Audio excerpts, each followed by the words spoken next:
Hi, everybody. This week I've been speaking about America's national security, our past, our present, and our future. On Thursday, I outlined the future of our fight against terrorism, the threats we face, and the way in which we will meet them.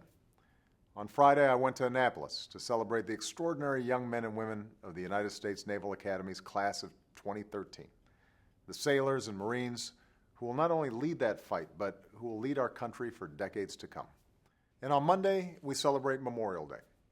Unofficially, it's the start of summer, a chance for us to spend some extra time with family and friends at barbecues or on the beach, getting a little fun and relaxation in before heading back to work.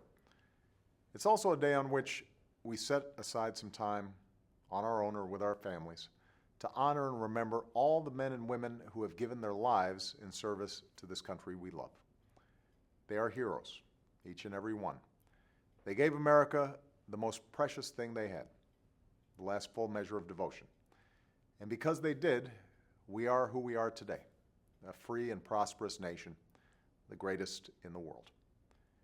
At a time when only about 1% of the American people bear the burden of our defense, the service and sacrifice of our men and women in uniform isn't always readily apparent. And that's partly because our soldiers, sailors, airmen, Marines, and Coast Guardsmen are so skilled at what they do. It's also because those who serve tend to do so quietly. They don't seek the limelight.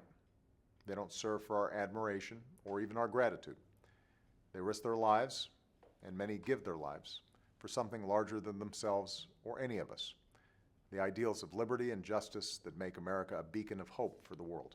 That's been true throughout our history, from our earliest days when a tiny band of revolutionaries stood up to an empire, to our 9/11 generation, which continues to serve and sacrifice today. Every time a threat has arisen, Americans have risen to meet it.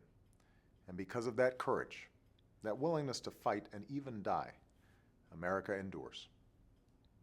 That is the purpose of Memorial Day, to remember, with gratitude, the countless men and women who gave their lives so we could know peace and live in freedom. And we must do more than remember. We must care for the loved ones that our fallen service members have left behind. We must make sure all our veterans have the care and benefits they've earned and the jobs and opportunity they deserve.